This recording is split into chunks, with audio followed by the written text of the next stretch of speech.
The first signs of humanity's arrival on the galactic stage were subtle. A single ship, no bigger than a small freighter by galactic standards, appeared in the outskirts of the Drellian system.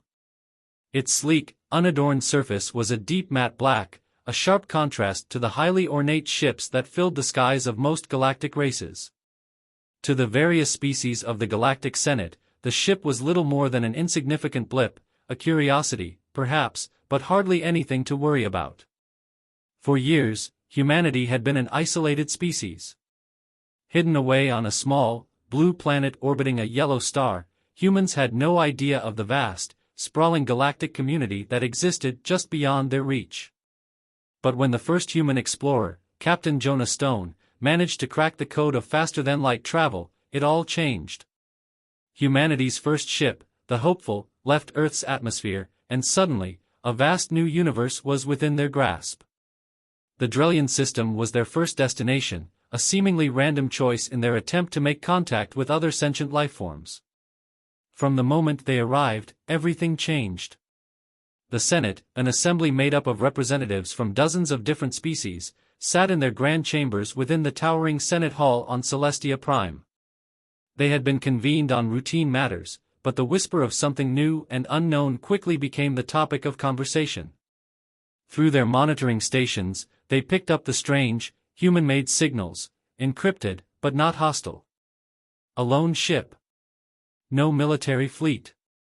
No visible armada. Just a single vessel approaching the outskirts of their domain. The Senate, over the centuries, had seen their fair share of new arrivals, new species, new technologies, but nothing like this. They had been the pinnacle of galactic governance for millennia, overseeing the peace and balance of the galaxy. They had witnessed countless civilizations rise and fall, their own power solidified by treaties, alliances, and the suppression of those who sought to disrupt the order they had carefully cultivated. But the Hopeful was different. It was alone. It didn't belong to any recognized faction. And it appeared to be human-made. "Why haven't they responded to our communications?" asked Ezra, the Ziphian representative, an elegant being with translucent skin that shimmered under the bright lights of the Senate Hall. "They are not responding because they do not fear us," replied Loras, the towering Threxian delegate. His tone was cold, calculated. "They do not even know who we are." A murmur rippled through the room. The idea of any species, especially one so unknown, not fearing the Senate was unsettling. They had dominated galactic politics for eons, and the thought of being unrecognized was a new and uninvited challenge. If this human species was even half as intelligent as their technology implied, they would pose a threat to the carefully balanced order the Senate had maintained for so long. "Send a delegation," the chairwoman, Philia, ordered. Her voice echoed through the chamber, a clear directive to act swiftly. "We need to understand who they are. We cannot let them roam freely through our domain." The council was swift in its decision-making. A team of diplomats, military officers, and scientific advisors was dispatched to make first contact with the humans, to investigate their intentions, and to determine whether or not they posed a threat to the galaxy's delicate equilibrium. But as the delegation's shuttle descended toward the planet where the Hopeful had landed, something unexpected happened. The humans made the first move. A transmission blared across the Senate's private communication channels, a signal that could not be ignored. It was a video feed, human-made, featuring a single figure standing proudly in front of a simple backdrop of stars. His face was filled with determination and pride, and his voice was clear, cutting through the silence of the chamber. "This is Captain Jonah Stone of the Earth ship Hopeful," the man said, his words echoing throughout the Senate Hall. "We come not to ask for permission, but to declare our existence. We are humans, and we have arrived." A pause. Then he continued, his tone turning more firm. "We do not recognize your laws or your rules. You have no dominion over us. We claim our place in this galaxy, not as your subordinates, but as your equals. If you wish to fight, then fight. If you wish to talk, then talk. But know this, we will not be silenced." The message ended, leaving behind a stunned silence. The Senate was shaken. Never had a species arrived so boldly, so unapologetically. It was unheard of. And in that moment, the full weight of humanity's arrival settled in. They were not here to negotiate or beg for a place at the table. They were here to take what they believed was theirs. Humanity had arrived, and the galaxy would never be the same again. The Galactic Senate was in turmoil. For the first time in millennia, the grand halls of Celestia Prime, once filled with calm debates and calculated diplomacy, erupted in frantic conversations. Representatives from dozens of species shouted across the room, trying to make sense of the message. No one knew what to do. No one had ever been so bold. Ezra, the Ziphian representative, stood and raised her hand, a gesture that silenced the crowd. This cannot be allowed. If they are allowed to simply declare themselves as equals without submitting to our authority, the entire foundation of the Senate will collapse. This will encourage others to follow suit, and chaos will spread. Ezra is right, Loras of the Threxians grumbled. We cannot allow this species to think they can simply walk into the galaxy and assert themselves. Who do they think they are? But Philia, the chairwoman, remained calm, her expression inscrutable. She was an experienced leader, accustomed to navigating political storms, but the gravity of the situation had never been so pronounced. We must proceed carefully. A single ship does not constitute a threat. But we need to understand them. If they can be reasoned with, we must do so. Her voice was steady, but a nervous edge lingered. The message from Captain Jonah Stone had cut to the heart of everything the Senate held dear. It was a statement of power, of defiance, and worst of all, it was unyielding. The very idea that someone had the audacity to challenge the Senate's authority was almost too much to comprehend. A decision was made. A group of high-ranking representatives from the Senate would meet with the humans, send envoys to Earth itself, and offer them the opportunity to submit to the laws of the Galactic Senate. The humans had been clear in their intentions, but the Senate would not act rashly. They would try diplomacy first. A show of force could wait.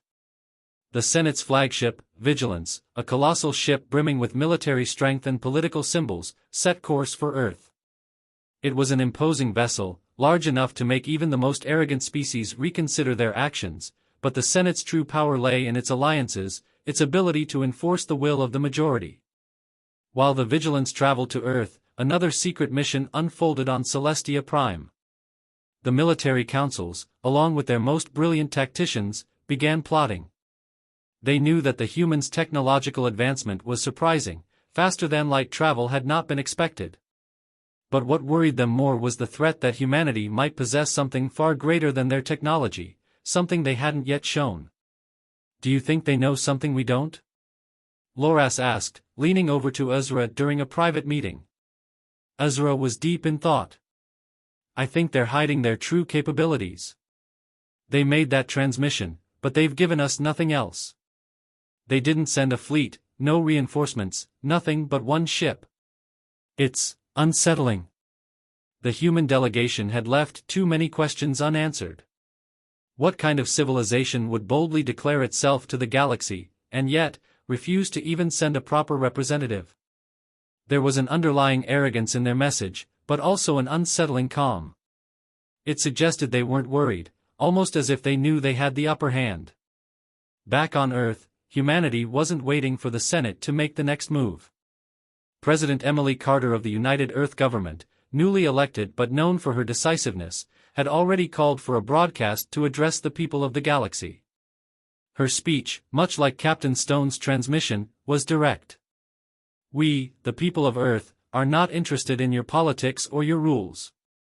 We are not some primitive species looking for guidance or protection. We are explorers, we are scientists, and we are warriors when needed. You've ignored us for long enough, but we are here now. Make no mistake, this is the dawn of a new era for humanity. And we will not bend to your will. The message echoed across the Senate's communications network, a clear and unmistakable challenge. Are they out of their minds? Loras hissed, watching the broadcast from his station on Celestia Prime. They are, unafraid, Ezra replied, her eyes narrowing. That's what makes them dangerous.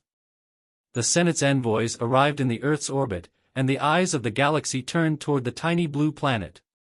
What they saw was nothing like the peaceful, submissive species they had hoped for. Earth's cities were sprawling with incredible technology. Their military stations were fully operational, their defenses impressive. And the humans, with their raw defiance, stood ready to face whatever challenge came their way. The envoys sent by the Senate descended to Earth's surface.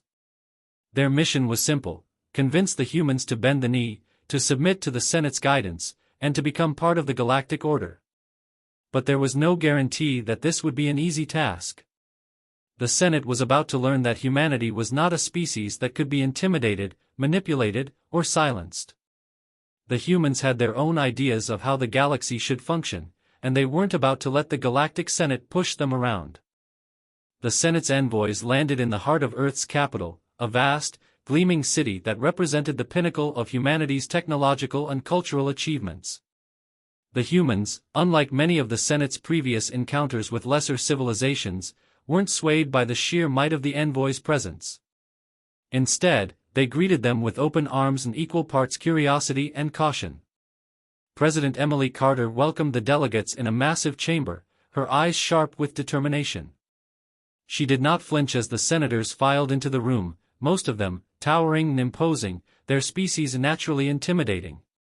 To some, this was a momentous occasion, a chance to secure Earth's place in the greater galactic order. To her, it was simply the next step in the future she was already building. "Welcome," she said, her voice steady as the representatives from the Galactic Senate took their seats. The room was filled with the hum of restrained energy. The envoys, composed of a dozen representatives, including military officers and diplomats, stood across the table from her. One of the delegates, a Threxian named Jorith, an amphibious being with slick green skin, was the first to speak. His tone was formal, the weight of his species' ancient political dominance behind every word. "President Carter, we come on behalf of the Galactic Senate," he began, his deep voice resonating in the room. "We are aware that your species has made a bold declaration of its intent to join the galactic community. But let us be clear, the Senate is not a body that tolerates threats.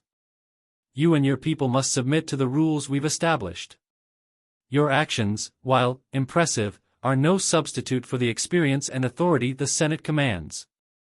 The humans, seated in a semicircle around their leader, exchanged looks. Carter's gaze did not falter as she met Jorith's. "Submit," she repeated, her voice a little colder. "We've heard that word a lot. But here's the thing, we're not interested in submission. We're not here to be subjugated or to bow before your so-called rules.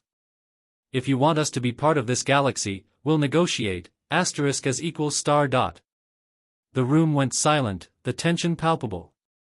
The envoys were taken aback. No species, no civilization, had ever dared to speak to the Senate with such force. Jorith looked at his colleagues, then back at Carter. His eyes narrowed. "You misunderstand. You are nothing compared to the collective might of the Senate. We have resources beyond your imagination. Our fleets, our technology, your species could not hope to rival us, not now, and not for centuries." Emily's lips twitched upward slightly, a faint smile on her face, though her tone remained unwavering. "Then it seems we have a lot to discuss."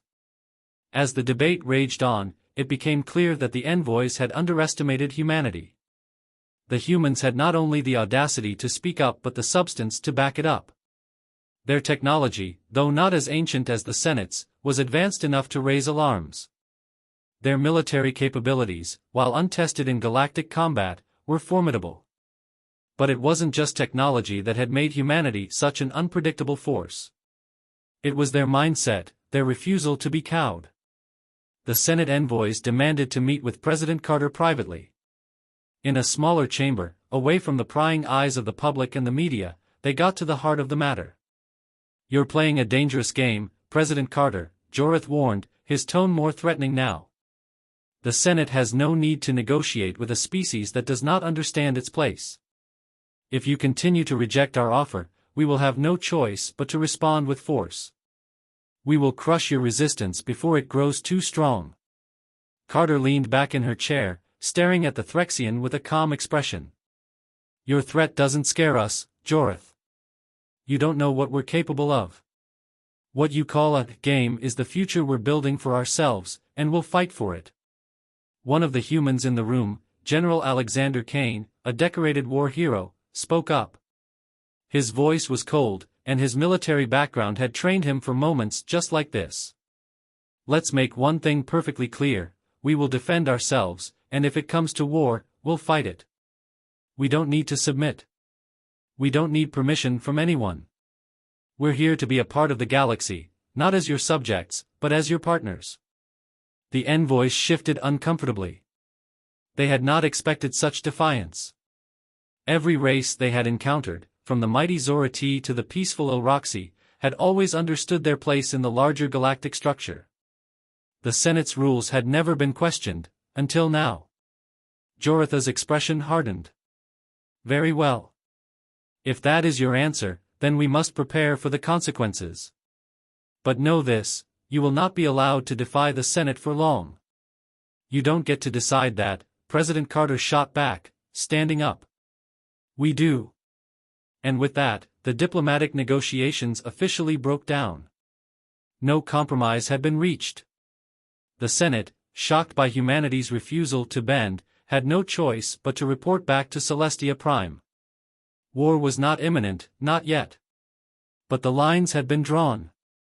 The galaxy would soon learn that humanity had no intention of submitting, or of waiting for anyone's permission to carve their place among the stars. As the Senate's envoys returned to Celestia Prime, a dark cloud hung over Earth. The diplomatic negotiations had failed spectacularly, and the rhetoric exchanged between President Carter and the Senate had made it clear: humanity's path forward would not be one of submission. It would be a path of conflict, one that would either see Earth fall in line with the Galactic Senate's centuries-old order or rise up against it. On Earth, President Carter gathered the world's leaders in a secure, underground bunker. As they huddled around a holographic table, her words carried the weight of the future. We've made it clear we're not going to bend to their will, she said, her tone resolute. But the Senate is powerful. We don't know what kind of retaliation we'll face. What I do know is this: we're not alone in this fight. Around the room, the leaders of the world's major powers nodded. Humanity was united in this cause, not because they feared the Senate, but because they feared what would happen if they didn't stand together. The time for diplomacy had passed. Now, they had to prepare for the inevitable conflict. The first move came unexpectedly. The Senate, unwilling to accept humanity's rejection, sent a message to Earth: a fleet of warships, a reminder of the power they held over the galaxy, would arrive within days. The message was clear: submit or face annihilation. It was an ultimatum that, for many species, would have been enough to force compliance. But humanity was different. They didn't break in the face of threats. They adapted. They innovated. In the days that followed, a massive mobilization began. The Earth's military, once focused on terrestrial defense, was rapidly restructured to defend against an interstellar invasion. But it wasn't just Earth's military that prepared for war. Humanity's scientists, engineers, and civilian tech companies united in ways never seen before. Old rivals, once separated by borders and ideologies, came together as one. The very thing that had once divided them, national pride, was now the catalyst for their unity. Within the secretive bunkers of the United Earth Space Command, General Kane and his team of engineers worked tirelessly to develop new weapons, new ships, and new technologies. They reverse-engineered the remnants of the first human FTL ship, the Hopeful, combining it with every ounce of knowledge and ingenuity they could muster. What had once been a single ship was now the backbone of Earth's defense. What we're building here isn't just for Earth, Kane said to his team one evening, as they examined blueprints of newly designed starships. This is for every civilization the Senate has ever oppressed. If we succeed, we don't just change our future, we change theirs too. Meanwhile, on Earth's surface, the mood was one of cautious optimism. Public support for the government surged as Carter's message echoed across the globe. Humanity was no longer an isolated species, struggling in the shadows of galactic politics. They were a force to be reckoned with, and their fight was one for the future of the galaxy itself. But not everyone agreed with the path President Carter had chosen. A faction of Earth's population, known as the pacifists, denounced the idea of war. They argued that humanity was out of its depth, that the Senate's might would crush them without hesitation. Their protests were loud and persistent, but their voices were drowned out by the overwhelming tide of those who stood with the president. This was not a battle they could afford to lose. If the Senate could crush humanity's rebellion, they would ensure that no other species could ever dare challenge their power again. Back on Celestia Prime, the Senate convened in the wake of humanity's refusal to submit. Representatives from across the galaxy were agitated. The Threxians were the loudest in their condemnation, calling for an immediate military response. "This is an affront to everything we've worked for," Loras growled, his massive frame filling the chamber. "The humans are a threat that must be eliminated. They are not part of the galactic order. They are a virus." But Philia, the chairwoman, raised a hand, silencing the room. She had been listening closely to the reports from Earth. Humanity was not what they had expected. They were a wild card, a species with a stubborn resilience and a drive to fight for what they believed in. She could not dismiss them so easily. "We are not at war yet," Philia said, her voice soft but commanding. "We must give them one more chance to reconsider. Send another envoy to Earth. Offer them a compromise." But in her heart, Philia knew this was no longer about diplomacy. The humans had crossed a line, and she understood what would happen next. Their refusal to submit, their challenge to the Senate supremacy, had awakened something deep within her, a recognition of the strength they held, even if they hadn't yet realized it themselves. The Senate's war fleet was already on its way to Earth, its engines burning brightly in the vast expanse of space. It would take days for the full force to arrive. The question was no longer whether humanity would be forced into submission. It was whether they could resist. On Earth, preparations continued, and as the first ships of the Senate's armada neared, the humans stood ready. The spark of rebellion had been lit, and now, it was a fire that could not be put out. War was inevitable. The moment the Senate's fleet entered Earth's solar system, the tension became unbearable. For humanity, there was no turning back. The Senate had shown no sign of mercy, and it was clear their forces would not hesitate to unleash devastating power. But the humans, with their backs against the wall, were ready for the challenge. The first wave of human-made warships, sleek and formidable, launched from Earth's orbit, flanked by hastily assembled fleets from allied nations. The ships weren't just military vessels, they were a symbol of everything humanity had worked for. They were a testament to their unity, their resilience, and the unyielding spirit that defined them. General Kane stood at the helm of Victory, the flagship of Earth's newly formed fleet. He watched the massive holographic display showing the Senate's armada coming closer. Thousands of ships filled the view, their size dwarfing anything humanity had ever built. But Kane wasn't afraid. "They might have size," Kane muttered to his officers, his hands gripped firmly on the control panels, "but we've got something they'll never understand: determination." He turned to President Carter, who had insisted on being there to witness the beginning of the conflict. Her expression was cold, calculating. She understood the stakes, and she knew that this battle would define not just the fate of Earth, but the entire galaxy. "It's time," she said simply. A signal was given, and the battle began. The first salvo came from the Senate's flagship, Vigilance. A barrage of energy weapons rained down on Earth's defenses, lighting up the space around the planet in bright, dangerous flashes. The Senate believed that this would be the end, one strike, and humanity would be crushed, brought to its knees. But humanity had anticipated this. The ships of Earth's fleet were equipped with advanced energy shields, drawn from the same technology that had powered their FTL travel. The first wave of blasts collided with the shields, but they held firm. Earth's military had adapted quickly, and now the Senate realized that these humans weren't going to be so easily defeated. "All ships, engage!" General Kane barked over the comms. Earth's fleet retaliated with a precision and ferocity that surprised even the Senate. The human ships, smaller and more agile, darted in and out of the larger Senate vessels, using hit-and-run tactics that kept the enemy off balance. The Senate's ships were larger, more powerful, but humanity's ships were faster, more maneuverable. They had developed a new kind of weapon, something far more devastating than the Senate had expected: antimatter torpedoes. These weapons had been perfected in secret, and now, they were humanity's trump card. The first antimatter blast struck a Senate destroyer, and the resulting explosion was cataclysmic. The ship disintegrated in seconds, leaving nothing but debris in its wake. The Senate fleet reeled in shock as humanity's ships launched wave after wave of precision strikes, tearing apart the once imposing armada. The battle raged for hours. The Senate's larger ships, still formidable in their own right, began to fall one by one. The humans, who had once been a species that the Senate considered insignificant, were now the ones dictating the pace of the conflict.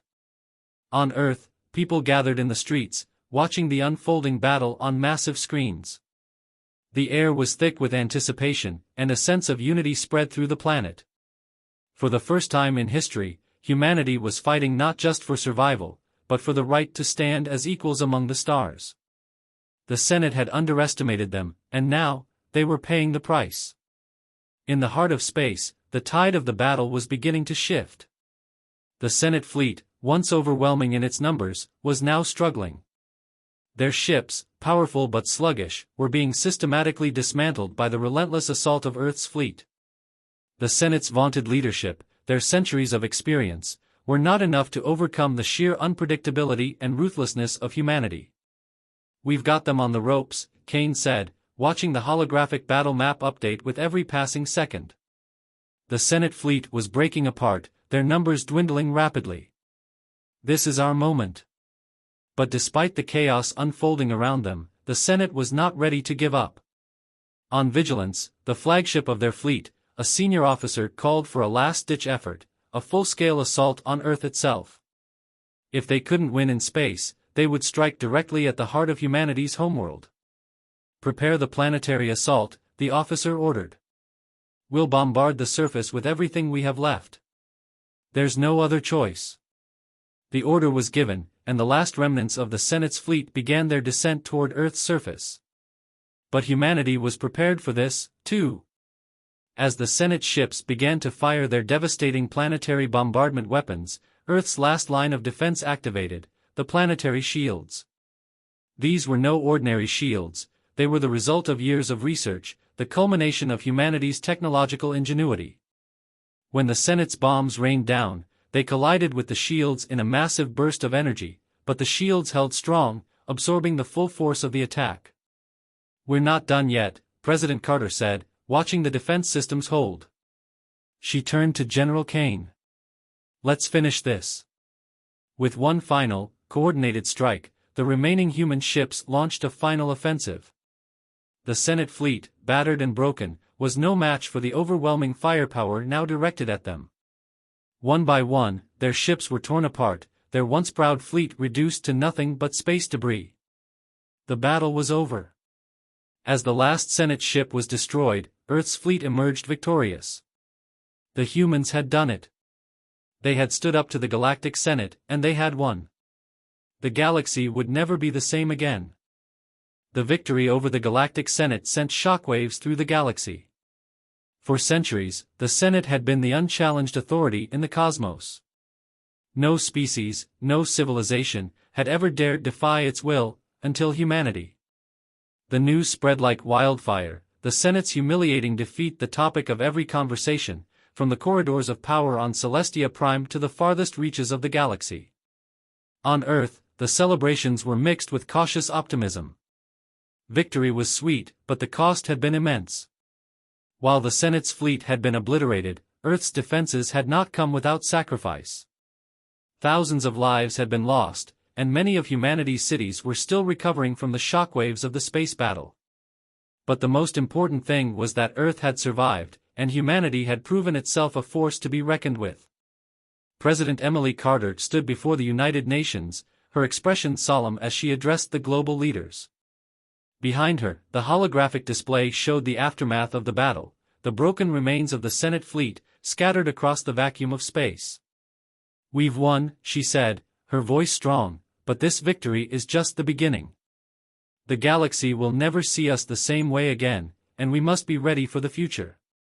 Her words resonated with everyone in the room. There was a sense of accomplishment, but also an undercurrent of tension. They had fought the Senate and won, but now what? The galaxy was still vast and unknown, and humanity's place in it had yet to be fully defined. Meanwhile, on Celestia Prime, the Senate was in disarray. The defeat was more than a blow to their military, it was a direct challenge to their centuries of rule. The Senate had always operated under the assumption that their power was unassailable, that the might of their fleets, their technology, and their political influence was the foundation of galactic order. But now, that foundation had been shattered. Philia, the chairwoman, stood at the heart of the Senate's council chamber, facing her colleagues. Her once strong resolve had faltered in the face of humanity's boldness. The Senate had underestimated the humans, and now they had to pay the price. The question was not whether they could recover, it was whether they could adapt to the new reality that humanity had created. "The humans are not like the others we have encountered," Philia said, her voice filled with a mix of anger and reluctant respect. "They are unpredictable. They have the will to fight, and now they have the power to back it up. We can no longer treat them as an insignificant species." Jorith, the Threxian delegate, stood up, his large frame filling the space. "It is clear we cannot defeat them with force alone. We must rethink our approach. They will never bow to us. But perhaps we can reason with them." Philia nodded, deep in thought. A negotiation might be the only option left. But this time, it will be on their terms. We must meet them as equals, or this galaxy will be plunged into a war we cannot win. As the Senate began to shift its strategy, the rest of the galaxy watched in silence. The defeat of the Senate had created a power vacuum, and many civilizations, previously suppressed or oppressed, began to stir. There were whispers of rebellion, rumors of uprisings that had been long suppressed. Humanity's victory had inspired them, and many saw it as the beginning of a new era. General Kane, back on Earth, stood in front of a massive war map, analyzing the movement of the remaining Senate fleets and the reactions of various galactic factions. "The Senate is weak," he said, his voice gruff. "But we need to be careful. There's no telling what they'll do next. Their pride is wounded. If we don't play our cards right, they could turn the galaxy into a powder keg." President Carter nodded, her eyes scanning the map. "We've proven we can win a battle, but now we need to win the peace. The galaxy's power structure is changing. We can't let it spiral into chaos. We need to make sure humanity's voice is heard, loud and clear." She turned to her advisors, including Kane and the newly formed Galactic Council, a group representing Earth's interests across the galaxy. "This is our moment to step forward. We need to make our demands known. The Senate's reign is over, but that doesn't mean there won't be new powers trying to take its place." At the heart of this new galactic landscape, humanity was taking its first steps as a member of the greater interstellar community. For centuries, they had been bound by the limits of their world. Now, they stood at the precipice of something much larger, something far more dangerous. The question was no longer whether humanity could survive the galaxy, it was whether the galaxy could survive humanity. The galaxy was in a state of flux. The fall of the Senate had unleashed a series of power shifts, as countless species who had lived under the Senate's thumb began to rise, emboldened by humanity's audacity. While Earth's victory had been hard-earned, it was only the beginning of a much greater transformation, a shift from a universe ruled by the whims of an elite few to one where the balance of power was still uncertain. In the wake of the battle, President Emily Carter sat in the newly constructed Galactic Council chambers, the first of its kind. Earth had established this forum as a new way of organizing interstellar diplomacy, not through dominance, but through cooperation. The days of one power dictating the fate of the galaxy were over. Around the table sat the leaders of several alien civilizations, their representatives having arrived from across the galaxy to participate in this historic gathering. Some were cautious, others curious, and a few, still resentful of humanity's rise, eyed the humans with suspicion. But the message had been made clear: humanity had a seat at the table, and it would not be silenced. Carter addressed the room, her presence commanding and resolute. "We are here today to lay the foundation for a new future," she began, her voice calm but firm. The fall of the Senate was not just the fall of a political entity, it was the end of an era of oppression. No longer will one species dictate the fate of all others. We stand together as equals, as allies. We must work to ensure that our future is shaped by cooperation, not conflict. The delegates exchanged wary glances. For some, the idea of shared power was revolutionary, while others questioned humanity's true intentions. But it was clear that the Senate's collapse had irrevocably altered the power dynamics, and no one was ready to risk another war. Philia, the former chairwoman of the Senate, stood up from her seat at the table. Once a towering symbol of galactic authority, she was now a symbol of the old order, a remnant of a time that had passed. Her eyes were heavy with the weight of her failures, but her voice, though tinged with bitterness, held a note of reluctant respect. "We were wrong about you, humanity," she said, her gaze fixed on Carter. "You are not the weak, insignificant species we once believed. You've proven your strength, your resilience. It is clear now that the galaxy cannot continue to function as it once did. Perhaps, it is time for a new vision. A new structure." Her words were met with murmurs of agreement from some corners of the room. The old guard was not entirely gone, but there were those who recognized that change was inevitable. The Senate's time was over, and the galaxy had to adapt to this new reality. But not everyone was ready to forgive the Senate. The remnants of Senate loyalists, some of whom still held military power, had gone into hiding, regrouping in the fringes of the galaxy. These dissidents were organizing, determined to restore the old order and seek revenge for their fall from grace. They were scattered, but dangerous, and Earth's military remained vigilant, ready to strike if necessary. As the Galactic Council session progressed, humanity began to propose its first measures for reform. General Alexander Kane, who had become one of Earth's most influential leaders in the aftermath of the war, presented a new military pact, one that would ensure no single species could dominate the galaxy again. The idea was radical, but it had the potential to unite even the most fractured factions. "We cannot afford to let the Senate rise again, or for another entity to take its place," Kane said. "We need a system that keeps the balance of power in check. We've seen what happens when one group has unchecked power, it leads to tyranny. Our military will not act as an oppressor, but we must have the means to defend this new order if necessary." The delegates nodded, understanding the necessity of such a measure. Trust was still fragile, but there was a growing understanding that the galaxy needed new leadership, a leadership that, for the first time in history, included humanity. In the following months, Earth worked with its new allies to reshape the galaxy's political landscape. New treaties were signed, agreements forged, and new alliances established.